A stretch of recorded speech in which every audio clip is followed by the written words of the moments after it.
Welcome back to the Budgeting Bogan. I know I'm running a bit late posting my next podcast. And I do apologise. I had a family emergency. Shit happens. I'm a single mum who works two jobs and loves her kids and never stops. So today's podcast is a bit about the cost of living. Now, I've just roughly done the math. And it's hurting our hip pockets. There's a lot of the older generation, like the generation before mine, saying, oh, you need to work harder, get out there and work and get a job, you'll be able to buy a house. The average house price nowadays, guys, is around $1 million. Like, the average income is now around the 75,000 mark. When they bought houses, the average income might have been 30,000, but the average price houses were no more than 100K. Like, their house prices were like 4 times the amount. Our house prices are like what, 1, 2, 3, 4, 5, 6, about 8 times our wage. The interest rates, yeah, they might be a bit lower, but the price is higher. And the cost of living is a fuck ton higher as well. Our rental prices have increased by, what is it? I did have a look. In the last 12 months, it rose by 5.2%. Rent alone. Our power bills have raised 20% in the last 12 months. Our wages have only increased by 3.5. So what does that mean figure-wise? That means rent's gone up anywhere from $75 a week to $150 plus a week. But it's definitely more than $75 a week in the last 12 months. My rent personally hasn't gone up that much because my landlord's fucking amazing. Power has increased by 20%. That means power's gone up by about $11 a week. So far, we're paying an extra $81 a week. Our wages have increased by 3.5% apparently. That's $75 a week, roughly, that our wages went up. There goes our rental increase. Oh, and keep in mind that wage increase was before tax. So if that $75 pushed you over to the next bracket, you've lost that and then some for tax purposes. Food has gone up by 3.3%. So our wage increased by 3.5%. We just lost it in our grocery bill and taxes because it could have pushed us over to the next tax bracket. Our fuel prices have gone up by 20% in the last 12 months alone. Centrelink payments only went up 2.4%. So the grocery bill increase didn't even cover you don't even get that covered by Centrelink anymore. To go to the rubbish tip and dump rubbish, you're looking at an extra like 16% on top of that. They keep saying, work harder, work harder, work harder. Buy yourself a house. It's not that easy anymore. It really isn't, unfortunately. Typical rent, the average rent for a 2-bedroom place, you're looking at about anywhere from $400 to $550 a week. That's just for 2 bedrooms. If you've got 2 kids, you need a 3-bedroom, so you're looking at it anywhere from $500 plus a week. To do food shopping for 2 people, you're looking at about $250, $300 a week. Now, if you've got a couple of kids, you're looking at around $350 to $450 a week, and that is shopping smartly. Power for 2 people used to be fuck all. Now they're paying what I used to pay back in 2020. How can they fucking justify it when more and more people are feeding their solar power back into it? Which means they're getting free power and then charging us more because they're not getting charged for power. What they're doing is trying to make up for the loss of profit from those that are on solar and are feeding it back in. So let's say last year there was 50 people feeding back into the tariff. The power was cheaper. But now there's 500 people feeding power back in the tariff. They've got to make up for the loss of those 450 people that are no longer giving them money. Even though they're giving them free power and energy to sell to us, they're not making money back from the individuals by providing them power. So they decided to increase everybody else. And if they bring in this new fucking rule, oh my gosh, this new thing where everybody pays for the supply even if they're not using it. So if Jeffrey down the road is living by himself and I'm living in a house with 3 people, we'll get the same usage allocated to us because we're both in 3-bedroom houses, but I might use more than Jeffrey, so I might go over the allocated amount. Then they'll sling us a stupid amount per kilowatt to make up for that. But say you're living in a street with 4 empty houses, the owners of those houses will get the same bill as you minus the extra usage.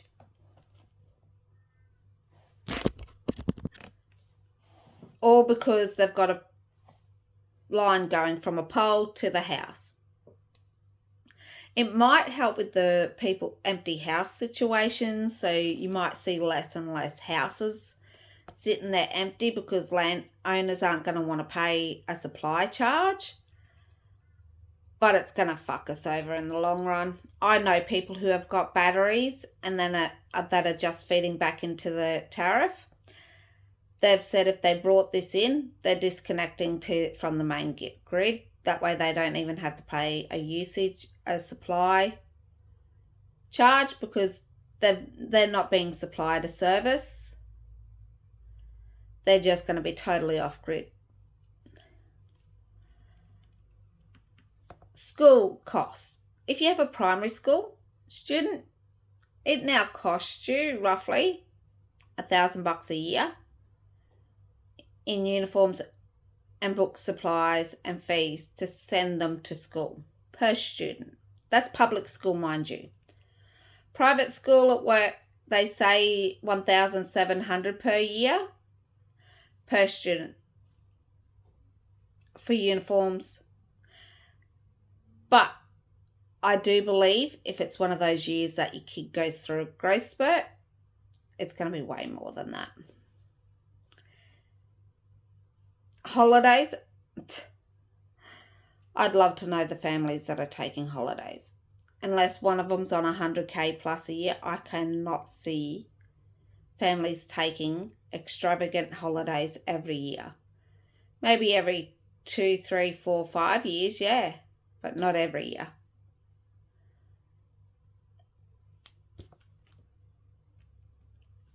Wages have only gone up by $70 a week.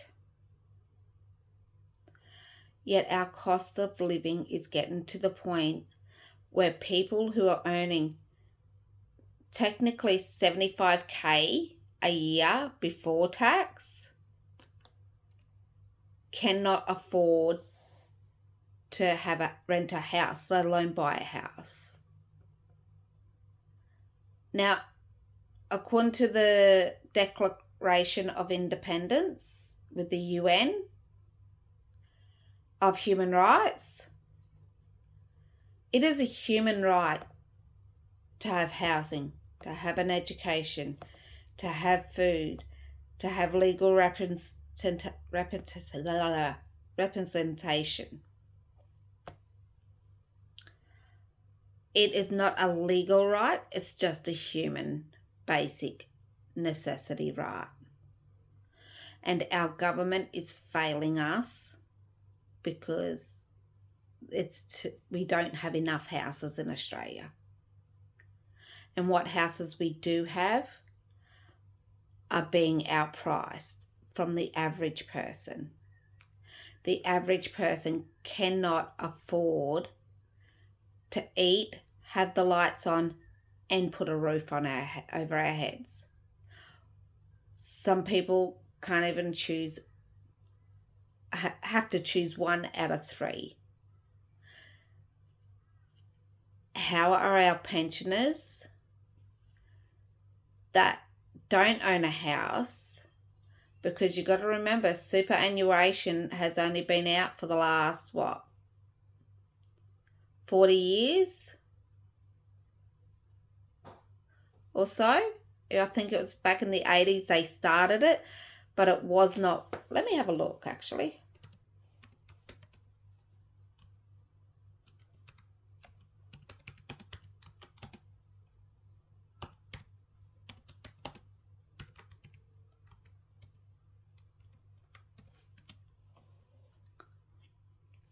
So superannuation has only been mandatory since 1992. And that was at 3% of weight, at 3%. Now the minimum is 11.5%. And it is scheduled to go up to 12% by July this year.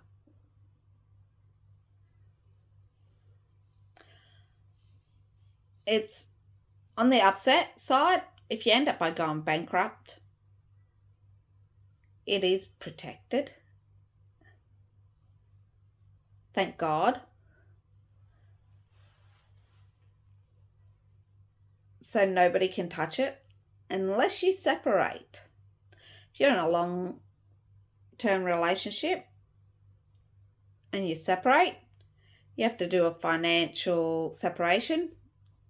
Your super, their super goes into a pool and they split it, and you split it however. It might be 50-50, it might be 60-40, or whatever you agree to.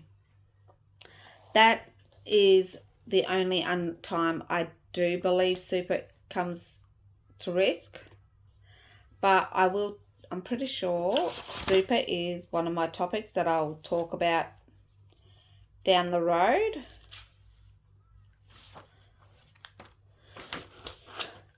But basically, for us to buy a house, we need at least a $200,000 deposit. And that's if you do a 5% deposit, 2% deposit. For you to get a 2% deposit, if you can save a minimum of $10,000 a year, it's going to still take you 20 years to have the money. We are getting to the point where Australians cannot afford to live in Australia. The working class is becoming the bottom class. The poor class are getting ignored and pretended like they don't exist. There's not enough housing commission houses for those that require it. There's not enough. They cancelled the NRAS, which was an affordable living scheme for those that were classified as middle class. But what used to be 5 years ago classed as middle class are now low income earners. Middle class earners are those that are earning anywhere from 90 to 150K before tax a year. Now, if you're in that middle class and earning 90 to 150k a year, that means you're bringing home sweet fuck all. You're probably bringing home about 70k a year because you're paying it like 33% tax. The average, I'm sorry to say it, but my kids' generation and even my generation, unless you bought a house prior to COVID, you're never going to own a house unless you earn over $150,000 a year.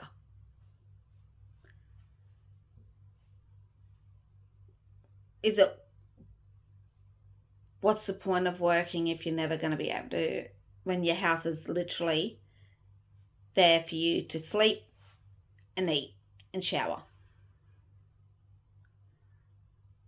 It's not worth it anymore. Unfortunately, it's bullshit. I know this. The only thing I can suggest is, as soon as your kid hits 14, get their ass out there, open up a sub account with the tutor sign so nobody can touch it, and you start putting 25 to 50% of their wages away. And even then, they'll be fucking arsey if they'll ever buy a house. At best, they'll be able to buy themselves a flash caravan.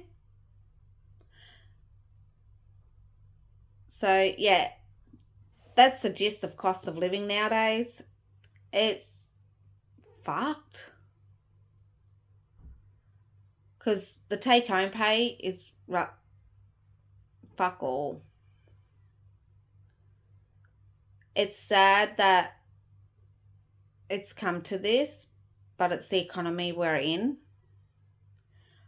We can only pray that it gets better. Keep in mind, this is not legal advice or actual financial advice. This is just a little bit of research I've come across and from my own personal experience. See you next episode.